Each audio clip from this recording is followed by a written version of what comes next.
Hello and welcome. In this video I want to share my personal theory around how and why stress is set up. And this came about through my own journey of de-stressing and what I came to call de-addicting myself from stress. So what I noticed was, and this is what I've noticed with so many people as well when I've worked with them, is that initially if we have a chronic illness, we're experiencing symptoms. And that is what we're experiencing, that is what we're noticing. We're in a state of discomfort or pain, and those symptoms could be anything to do with fatigue up to burnout and exhaustion and collapse, or it could be pain of many different types of pain. And underneath that, well, this is an end result, by the way. This is what we end up with. And underneath that are emotions. So there's a lot of emotional feedback going on. Our body is feeding back to us. In mycotherapy we would say feeding back via primary emotions. And we're not noticing the messages that our body is sending us, and so eventually that puts the whole organism out of balance, and our hypothalamus is in overdrive. And that creates lots of different symptoms in many different systems. And underneath it we have this emotional feedback going on of primary emotions in mycotherapy. And we've been missing the primary emotions, which is why in mycotherapy we say that symptoms are loud primary emotions.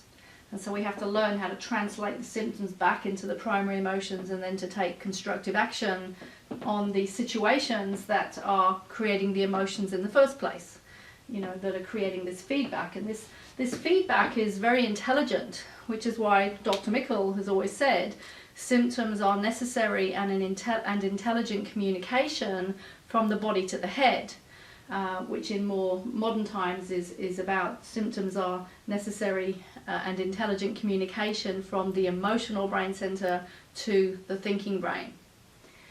Now, what usually happens is that once people start to understand this and they start to put whatever they need to put into place to reduce symptoms, which in mycotherapy is all about taking constructive action, then they're going to notice the symptoms start reducing, and they're going to get more in touch with their emotions.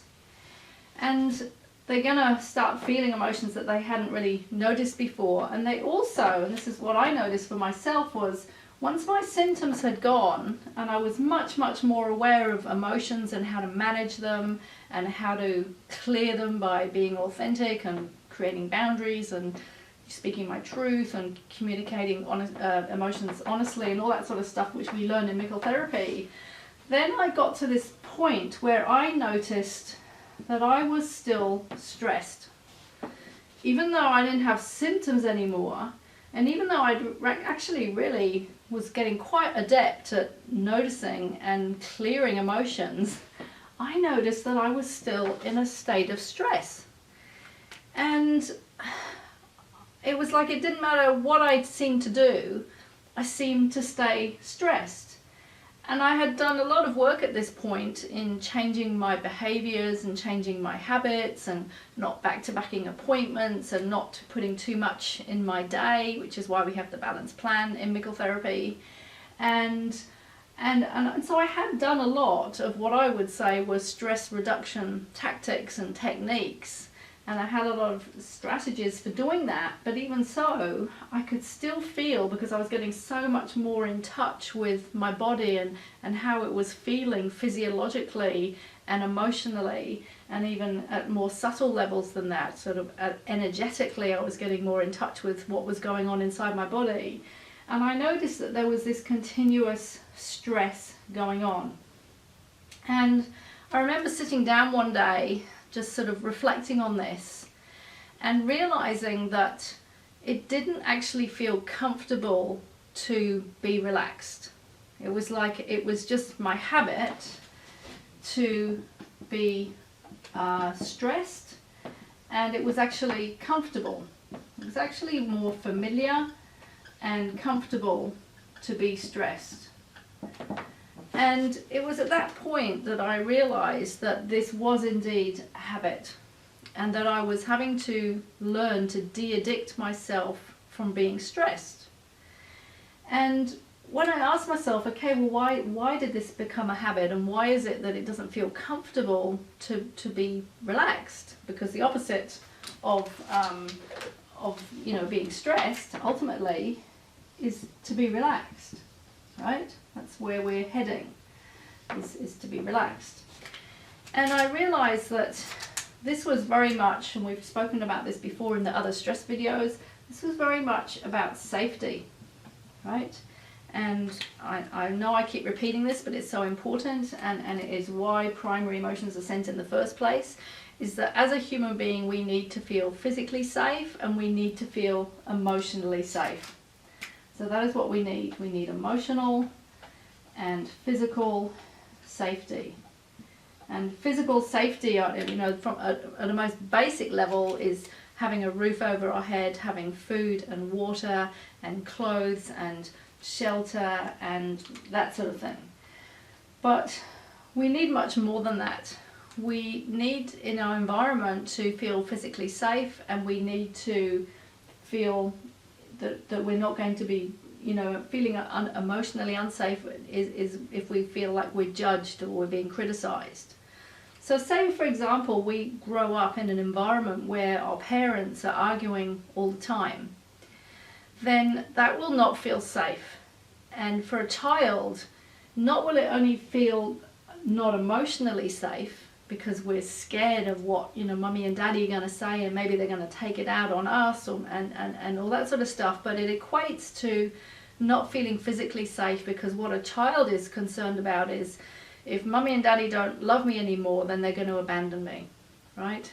Or for some people, say they're experiencing physical abuse, or even really severe emotional or mental abuse, then they might fear for their life. Maybe they're going to kill me, right? And so there's this huge alert, this red alert that goes on over not feeling safe. And so we switch our sympathetic nervous system response, the SNS, which I call the SOS. We switch it on because that's the natural mechanism for the body to go into a state where it can deal with a threat or an emergency. And that threat will either be a real threat or it will be a perceived threat. And as far as a child is concerned, they're the same, and even for an adult, right? But when we're a child, we really feel we're under threat. If we're living in an environment where people are arguing all the time, and either they're arguing with themselves, or they're shouting at us, and either physically hitting us or emotionally putting us down all the time, this constitutes emotional and physical abuse in a way. And our body does not feel safe, because our body is programmed to stay alive. And so what happens is we set up a pattern of staying stressed, because it's like, well, I've got to have this fight flight system switched on all the time, just in case I have to get away from this danger. And so it's like the switch is flicked on all the time, and it becomes safer to be stressed. But of course we don't know that that is happening at the time. We don't know that this is what is actually going on physiologically and emotionally in the body. We're just trying to deal with the situation as best as we can.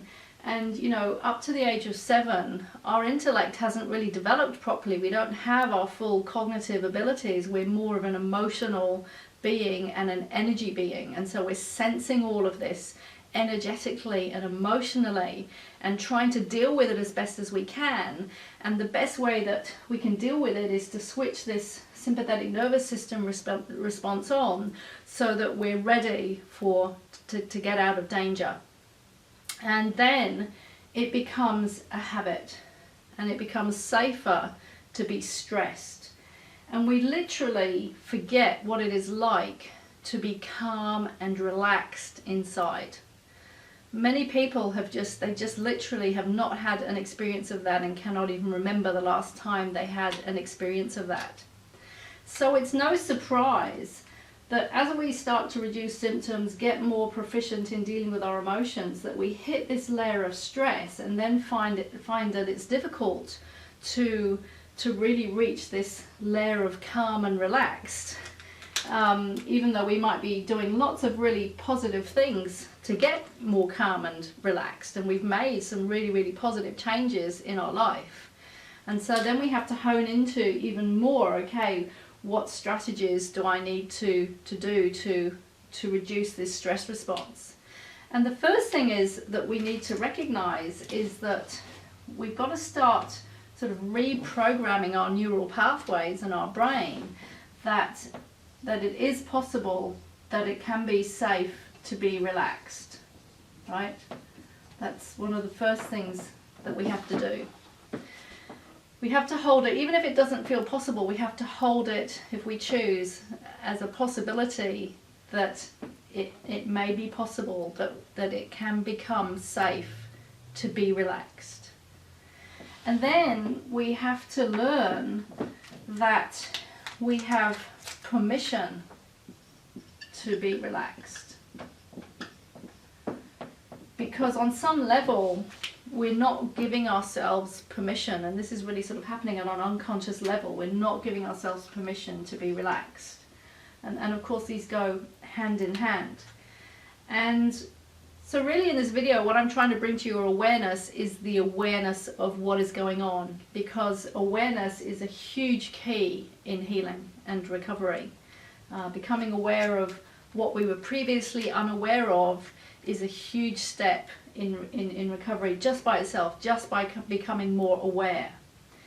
So this is really important information. I encourage you to really ponder on this and see for yourself if this rings true. You know, does it feel strange or unfamiliar or unsafe for me to be relaxed? And the way that this plays out is that, you know, we may make all these positive changes in our life, like putting less into our day and working less hours and meditating more and, you know, sitting out in the sun or going for walks or whatever.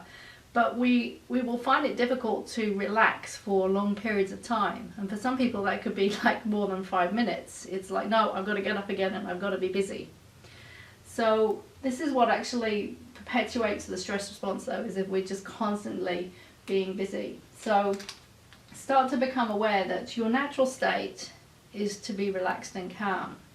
And that means your mind is calm and your body is relaxed.